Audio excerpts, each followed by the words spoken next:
Garry's mod was something. Oh, jeez. Anyway, welcome to the Games That Made Us, a series where we take a trip down memory lane, looking at the games we played growing up and remembering back to a simpler time. So take a seat, grab a snack, and buckle up for the absolute insanity that is Garry's mod. I'm going to take a guess and assume that you have heard of Garry's mod. And if you haven't, I don't know what to tell you. It's pretty cool, I guess. While I could go into the history of this game and its development, I don't really want to. So instead, I'm going to just talk about my time playing this game, and we'll see where we end up. You know what? Let's start. When I initially thought about making this series, I had a pretty hard time figuring out exactly which game I wanted to use to start it off. But in all honesty, I don't really think there's a better starting point than Garry's mod. I mean, this is the game I have the most hours with on Steam. Like, obviously we're going to start with Garry's mod. And it would be a huge understatement to say this game took over my life. I first saw this game in a Yogscast video in 2013, and the second my eyes witnessed this glory, this beautiful, this Christ, I was set. I had to get my hands on this game. And I tell you, after weeks of begging my mum, months possibly, doing every chore in the house, right? Dishes, the lawns, taking the rubbish out, doing anything imaginable, just because I was promised to buy this game. I had enough money to buy it. I had all $12. And the day finally came. The day finally came where I would ask my mum, take my money, here's my $12, let me buy Garry's mod. And she said no. She said no. She didn't want to buy it for me. She didn't trust Steam. So that was cool. But even though my heart was broken, I truly was. I was determined to find a way to play this game. I was like, no, there's nothing stopping me from playing Garry's mod. Okay. So I spent days, weeks, months browsing the internet, trying to find a way to get this, using those old Steam key generators online where you answer like 15 surveys and end up with the virus. But it was all worth it. It was all worth it. After so long looking all across the web, I finally found what is quite possibly the safest and most secure website on the entire internet. Softonic. I finally got it. What I had in my hands was a free, completely legal copy of Garry's mod. And I don't think my life has been the same since. The appeal to Garry's mod, at least to me, wasn't exactly what you do in the game, but it was what you could do. I mean, this game has everything. You want to build yourself a rocket and fly to the moon? Go for it. You want to play as Cloud Strife working on the Krusty Krab? Encourage. You want to control various Dragon Ball Z characters at questionable positions? Yeah, okay. Look, it's hard to describe exactly what Garry's mod is. It really is just whatever you want it to be. There is a near infinite number of game modes to play here, so I'm just going to try and cover a few in this video. So let's start with the obvious, Sandbox. Now, this totally legal copy of the game that I had was actually only capable of playing Sandbox, so that's all I did. For hours, and I mean hours a day. I don't quite remember the exact timeline of all these events, but I do know that I ended up with this copy around February 2013 and didn't get the full version until around my birthday in June, where I got a Steam card from a friend, and that's how I was able to buy it. So it's safe to say I exclusively played Sandbox for at least a few months. I would get home from school, jump on my laptop at about 4, and play till midnight. Every midnight. Just creating the weirdest garbage you can think of. I mean, just incomprehensible stuff.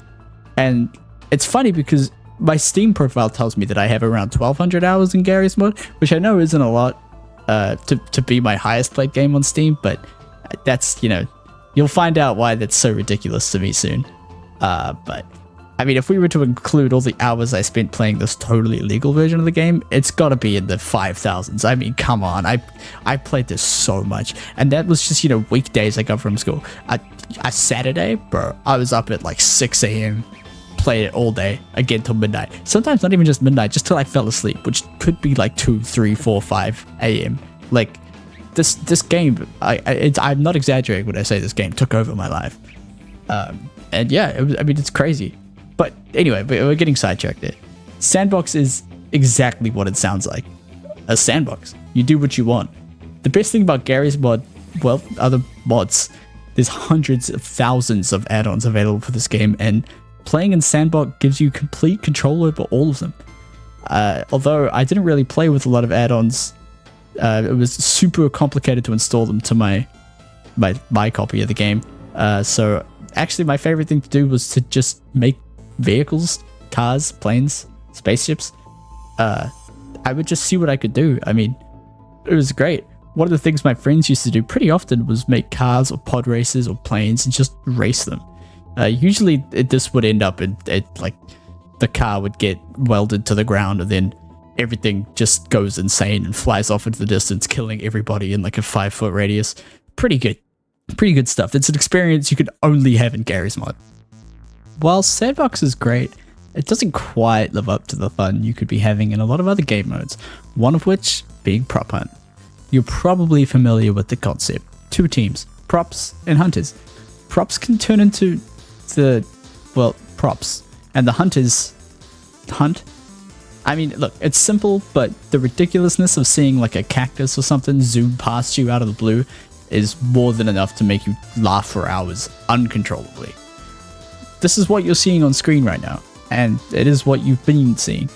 Unfortunately, I wasn't able to capture any of my own footage for Prop Hunt, so shout out to SharkView Gameplay for this gameplay. Anyway, I think one of my all-time best memories playing a video game was in Prop Hunt, where after a long day at school, I think it was like swimming sports or something, my friend invited me around to his house, and I bring my laptop, we got ready, we had our snacks, we had Doritos, we had a bottle of Mountain Dew each, and we sat there and we played Prop Hunt on a Krusty Krab map where really the only prop you could turn into was a Krabby Patty. So it was kind of ridiculous. You would just find a corner somewhere and you'd never be seen again. But adding the loop, adding a loop of SpongeBob music to the mix, it really brought the experience home. This game mode was one of the reasons I even wanted this game, and it's probably what I played the most when I first got the game, or when I officially first got the game anyway. It's honestly hard to remember a better game mode. Except it isn't, because shortly after purchasing Garry's mod, like a couple months maybe, where I just binged Prop Hunt for a bit, I stumbled across what might actually be one of the funniest, the funnest, most unhinged, ridiculous experiences you could possibly have in gaming. And that is Dark RP. Not just any Dark RP. See, I live in New Zealand, and New Zealand doesn't have a lot of their own servers for things. So we rely a lot on Australia. Australian Dark RP is the most unhinged experience you could possibly think of. Now, Dark RP was a role-playing game mode where you typically played as some kind of criminal, though you didn't have to. See, that was kind of the cool thing about Dark RP, was that you could be whatever you want. The roles were pretty standard in classes in a society-based roleplay. But you could be whatever you want. If you wanted to be a law enforcement, you could be a cop. You could be a thief, a hitman, a cinema owner, a doctor. Honestly, the list goes on. And if I were to sit here and list every kind of Dark RP role to you, I think we'd be here till the end of time. And every time you played Dark RP, you had a different experience. Maybe you wanted to sell guns that day, so you were a gun dealer. It was so versatile and fantastic. And honestly, this game mode is where I have my best memories. And this is where I spent 99% of my time. Like, seriously, at least 1,000 hours of my total playtime is Dark RP. I was addicted. I mean, I have this unlisted video of Dark RP on my YouTube channel from like 2015. Damn it. Just step on it. Here you go. Here we go, let's do it. Let's do it. Give me Pete. Is it chairs on the top of it? Oh, Yeah, I shit. think so. Oh dang!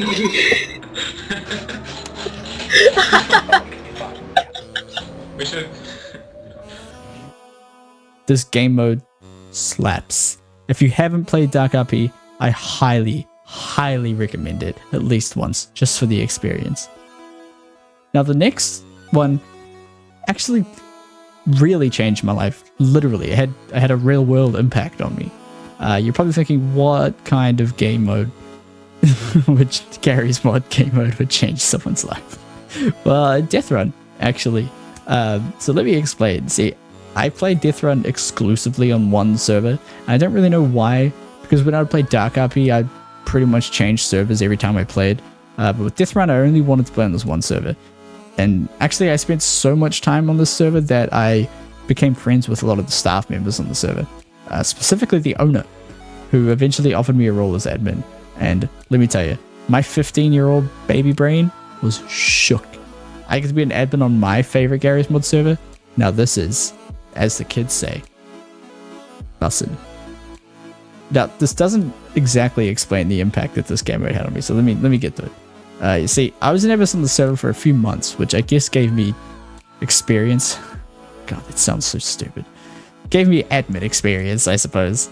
And this allowed me to become an admin or mod on various other servers, maybe Garry's mod, maybe Minecraft.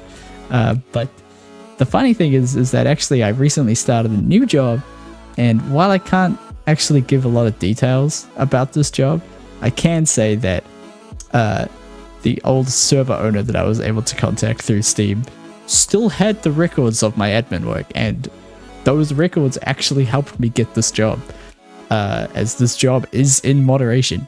So kind of crazy that my life has turned out this way because I was an admin in Garry's mod. Oh man, it's so dumb, but it's pretty good stuff. Now this next one isn't really a game mode. Not exactly anyway, but I do think it's worth mentioning. And of course what I'm talking about is horror maps, right? Now a big part of Garry's mod are the different maps available to play on, and some of them are just mind-blowingly insane. I remember the first time that I found a Kingdom Hearts map in Garry's mod. It was like the dive to the heart thing. I was like, what? And every time I played Sandbox, I only played in the Kingdom Hearts map. And like the Super Mario 64 map, the different Zelda maps, insane. Some of these maps are just crazy, but some creators actually made some really impressive horror maps. Some of which that actually stopped my 13-year-old baby brain from sleeping. I remember when I first played Five Nights at Freddy's and Garry's mod. Oh man, I don't think I slept for weeks. Or the Slender Man game mode. Damn, that was insane. And some of these maps were just ridiculous, just straight ridiculous. I mean, you'd be running around and like a bunga would just be chasing you through like a maze or something.